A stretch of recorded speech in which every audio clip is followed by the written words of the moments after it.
Cuttino Mobley was an undersized shooting guard who'd score in bunches, relying on his shot hitting threes with high efficiency while scoring on jump shots off the dribble, creating space for himself. Yet the area Mobley may have been most effective in was in the post, punishing other guards down low with a plethora of post moves, scoring as he pleased. Cuttino Mobley growing up was a late bloomer, picking up the game of basketball later than what most did, ending up at Rhode Island, who he'd helped transform the program, taking the team to the Elite Eight, garnering draft recognition, getting drafted late by the Houston Rockets, who instantly realized they had his steal, and later went on to form one of the most fun guard duos in the league with Steve Francis, as each regularly went for 20 points per game, and Mobley was even the Rockets' leading scorer for a stretch, before bouncing around between Orlando and Sacramento, ending with the Clippers, who he'd helped win their first playoff series since the team had moved to LA, being a key contributor throughout the run. Then ending his career prematurely as Mobley was diagnosed with a heart condition. This is a look back on Cuttino Mobley's career. Cuttino Mobley was born and raised in Philadelphia, Pennsylvania, and Mobley growing up partook in boxing and football, building up his toughness at an early age, deciding to pick up the game of basketball at the age of 13. Cuttino Mobley slowly developed through hard work, making varsity basketball his final year. Looking good but still not great, Cuttino Mobley afterwards, being younger than most, decided to take a prep year, attending Maine Central Institute in Pittsfield, Maine, which would greatly improve his game long term as he added a jump shot and more strength. All the while, Maine Central Institute was a top team in the country, getting Cuttino Mobley noticed. Mobley had several bigger schools after him in recruiting, but ultimately decided to go to Rhode Island to follow his friend and teammate Sean Colson, with the allure of playing in a larger role within the team. Cuttino Mobley would redshirt his first year to continue to develop his game further before joining the team the following season. Mobley was joining a Rhode Island team, creating a backcourt duo with Tyson Wheeler, and Cuttino Mobley became the team's starting shooting guard and leading scorer with 13.3 points to go with 4.8 rebounds and 1.8 assists, for a struggling Rams team that went 7-20 missing the dance. The following season, Rhode Island was looking to build off its young guard duo, but Mobley had picked up an injury, going for 2 games, averaging 12 points, 2 steals, and 2.5 assists. Rhode Island without Mobley still looked strong behind Wheeler, going 20-14, yet missed the NCAA tournament. The following year, Cuttino Mobley returned back to play, backing up Wheeler as the second option, averaging 12.2 points and 3.9 rebounds, helping Rhode Island go 20-10, making it into the NCAA tournament as the 9 seed. They would be bounced quickly out of the tournament to Purdue, led by the trio of Brad Miller, Brian Cardinal, and Chad Austin, as Mobley struggled from the floor, going for 7 points. Cuttino Mobley, entering his senior season, took that next step to become the Rams' go-to guy, surpassing Wheeler, averaging 17.2 points, 4.3 rebounds, and 2.6 assists, making him all A-10 first team and A-10's player of the year, after guiding the Rhode Island Rams to a 25-9 record, making the tournament as the A seed.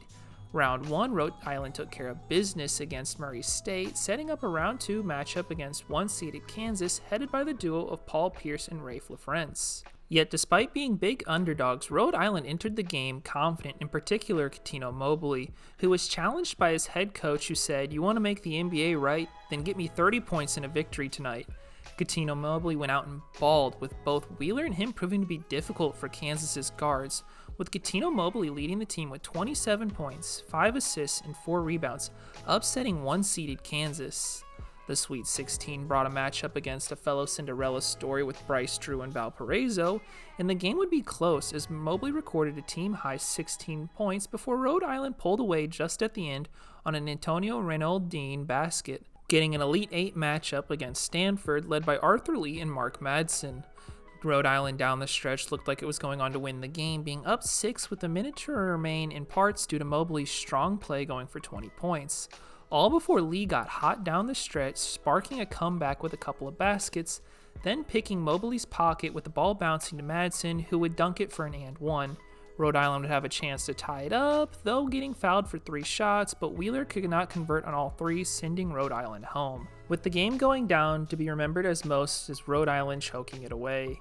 Though a disappointing end to the season, Cuttino Mobley had put his name on the map because of a strong tournament making all-region team, getting looked at now as an NBA prospect with his ability to score in bunches, shooting it well from all over the floor and posting up other guards. However, he was not super quick and older as a redshirt senior, seeing him looked at more as a late-round prospect entering the draft. In the 1998 NBA draft in the second round with the 41st overall pick, Cuttino Mobley was drafted by the Houston Rockets. Mobley was joining a Rockets team looking to win now, led by its aging trio of Hakeem Olajuwon, Charles Barkley, and Scottie Pippen. Cuttino Mobley would instantly be taken under the wing of Scottie Pippen, who had helped Mobley grow a lot his rookie season, patterning his work habits like Pippen, which paid off for Cuttino Mobley as he had worked himself into the starting lineup for stretches at the point guard position to average 9.9 points, 2.5 assists, and 2.3 rebounds, making all-rookie second team, helping the Rockets go 31-19, making it into the playoffs the 5 seed, to play the Los Angeles Lakers headed by the trio of Shaquille O'Neal, Kobe Bryant, and Glenn Rice. The Lakers over the series looked like the better team from start to finish, winning via a gentleman's sweep as Shaq was too much to handle for the aging Hakeem Olajuwon on both ends of the floor. Cuttino Mobley in his first postseason experience played solid for his role, averaging 7 points and 2.8 assists. After the early exit in the playoffs, Scottie Pippen had asked to be traded away after butting heads with Charles Barkley over his desire to win, which the Rockets granted his wish, trading Scottie Pippen away. The Rockets would also make another big move in the offseason, trading for Steve Francis as a part of a massive 3-team trade, as he did not want to play for the Vancouver Grizzlies, who had drafted him. The move pushed Mobley back to off the bench, and entering the season, the expectations were still for the Rockets to make a playoff push. Early on, Charles Barkley would suffer a career-ending injury, and Olajuwon missed multiple games with injury as well, creating a hole in the offense which would be filled by Houston's new duo of Francis and Mobley, who bonded together quickly, seeming to have natural chemistry. Cuttino Mobley, as the team's sixth man, was second in scoring for the Rockets at 15.8 points, while also averaging 3.6 rebounds and 2.6 assists. Mobley and Francis showed promise for the future of the team, but they were still young and growing, finishing the season at 34-48, missing the playoffs. The following year, Cuttino Mobley would build off the strong sophomore season, getting an increased role becoming a starter, averaging 19.5 points, 5 rebounds, and 2.5 assists, making the Rockets one of the more fun teams to watch as its undersized guard duo was consistently providing 40 points per game. Steve Francis and Cuttino Mobley had helped the Rockets surprise most, going 45-37, yet just missed out in the playoffs in a competitive Western Conference, where the Rockets may have likely made it if Olajuwon had held the year. The Rockets in the offseason could not reach a new agreement for a contract with Hakeem Olajuwon, and he was subsequently traded away to Toronto. Next season, Cuttino Mobley kept on the up and up to become the team's leading scorer as Francis battled injuries, as Mobley averaged 21.7 points, 4.1 rebounds, and 2.5 assists. However, the Rockets missing Francis for portions in the year, and Olajuwon being gone, went 28-54, missing the playoffs. The Rockets, after the poor season, would get lucky, having low odds, and won the draft lottery, getting the first overall pick, which would become Yao Ming. With the addition of Yao, the Rockets looked primed to bounce back. The following season, Cuttino Mobley went back to being the team's second leading scorer, with Francis back fully healthy, to average 17.5 points, 2.8 assists, and 4.2 rebounds, being a key part of the Rockets' new trio that had helped the Rockets go 43-39, yet just missed out in the playoffs. The following season, head coach Rudy Tomjanovich stepped down, and new head coach Jeff Van Gundy was brought in, who had changed the way the offense was being run, as under Rudy Tomjanovich, Francis and Mobley were the focal points, but with Van Gundy, Yao was going to be the focal point, resulting in a dip in Cuttino Mobley scoring to 15.8 points, but remained strong elsewhere, averaging 4.5 rebounds and 3.2 assists.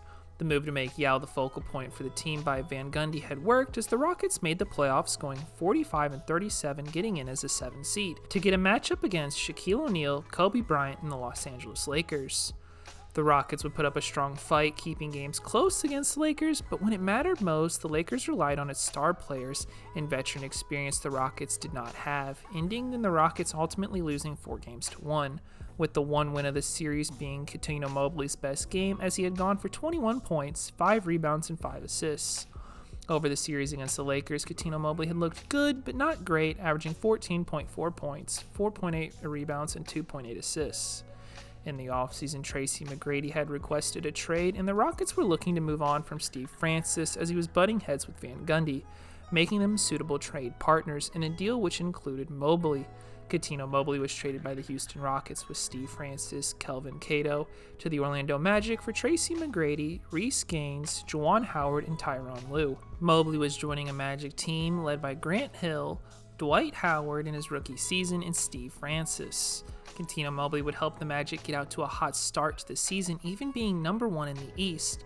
Yet as everything was seeming well, Cuttino Mobley was a free agent in the offseason, and the Magic decided to trade him away after 23 games, in a move they would go on to regret as the team had plummeted out of the 1 seed all the way to missing the playoffs after sending Mobley away.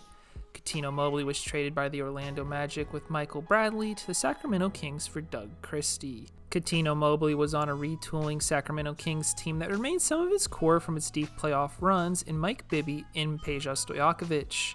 Mobley would fit in well with both at the 2 guard position to become the third option, averaging 17.2 points, 3.5 rebounds, and 2.8 assists, and a career-high 43.7% from 3, which was third best in the NBA between Orlando and Sacramento this season. Cuttino Mobley's addition had helped the Kings stay playoff-bound, going 50-32 entering the playoffs as a 6th seed, to face the Seattle Supersonics round 1 with Ray Allen and Rashard Lewis, where the Kings got it handed to them by Ray Allen, losing 4-1, in a series that saw Cuttino Mobley not quite reach his regular season form, as he had averaged 14.8 points and 2.8 rebounds, in parts because Mobley was worn out from guarding Ray Allen all night. In the offseason, Cuttino Mobley was a free agent and received a 5-year, $42 million deal with the Los Angeles Clippers, which he more than gladly accepted. Mobley was joining a Clippers team that was desperate to make the playoffs after underachieving for several years, with the core of Elton Brand, Sam Cassell, Corey Maggette, and Chris Kaman. Cuttino Mobley with the Clippers took on a smaller role as to spread the floor for its bigs, in particular Elton Brand, seeing Cuttino Mobley average 14.8 points, 3 assists, and 4.3 rebounds, helping be a key part of a Clippers team that made the playoffs for the first time since 1997 as the 6th seed, going 47-35. Round 1 brought a matchup against the Denver Nuggets with Carmelo Anthony, Andre Miller, and Marcus Camby. Game 1 was back and forth with the Clippers holding the lead late by 2, but the Nuggets had the ball and a chance to win it.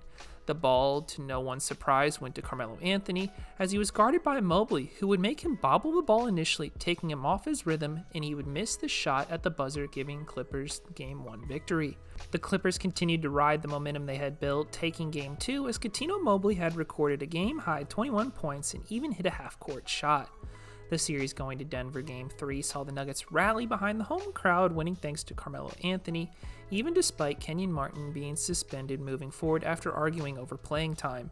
Game 4, the Clippers would steal home court advantage behind Maggette heading back to LA needing one more win to advance, and Cuttino Mobley would get the Clippers that win in Game 5, leading the way with 23 points, giving the Los Angeles Clippers their first playoff series win since moving the team to LA. Round 2 brought a matchup against the Phoenix Suns, who had Steve Nash and Shawn Marion, alongside Amari Stoudemire, who was out injured. The Clippers would drop Game 1 as Mobley was called from the floor. However, Cuttino Mobley bounced back Game 2 with 23 points and 8 rebounds, helping the Clippers tie the series up. Game 3 was a close one before the Suns won it late on a basket from Steve Nash and Radmanovic missing a game-tying 3. The Clippers would bounce back afterwards, winning 2 of the next 3 games, forcing a Game 7 as they consistently rode Elton Brand throughout. Elton Brand kept up his strong form for Game 7, but the rest of the Clippers did not, as the 1-2 punch of Marion and Nash had beat them by 20 points, sending the Clippers home.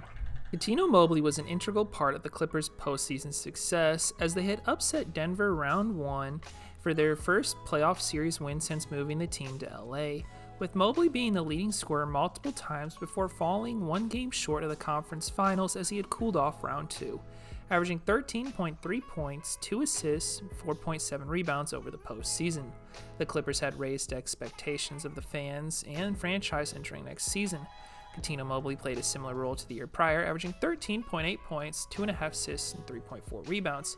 However, the Clippers this season could not capture last year's success, as Sam Cassell was showing signs of aging, missing time with injuries, hurting the Clippers as they went 40-42, missing the playoffs. Next season continued the downward spiral, as Cassell was not what he used to be, getting waived. On top of the fact, Elton Brand almost missed the entire year with injury, and Kaman missed half the season with injury, leaving Cuttino Mobley as one of the few healthy players from its core that had made the playoffs, averaging 12.8 points, 3.6 rebounds, and 2.6 assists. All of the injuries had decimated the Clippers, going 23-59, missing the playoffs, which ended up sparking a full-on rebuild for the Clippers after they had lost Elton Brand in free agency. The Clippers retooled, adding Baron Davis and drafting Eric Gordon, which made Cuttino Mobley expendable entering the year. 11 games in, after averaging 13.7 points and 2.6 rebounds, Mobley was traded away. Cuttino Mobley was traded by the Los Angeles Clippers with Tim Thomas to the New York Knicks for Zach Randolph and Marty Collins. However, the deal was initially held up as an issue arose during Cuttino Mobley's physical. The Knicks discovered Mobley had a heart condition called hypertrophic cardiomyopathy, which was the same condition Reggie Lewis and Hank Gathers had, ending Cuttino Mobley's career after 11 years in the NBA, averaging 16 points, 3.9 rebounds, 2.7 assists, while shooting 37.8% from 3. In retirement, Cuttino Mobley still hoops, being a part of the Big Three League, getting buckets on the regular. Cuttino Mobley will be remembered for being a high-level scorer, hitting threes in bunches at a high rate, and having a knack for picking his spots off the dribble for shots.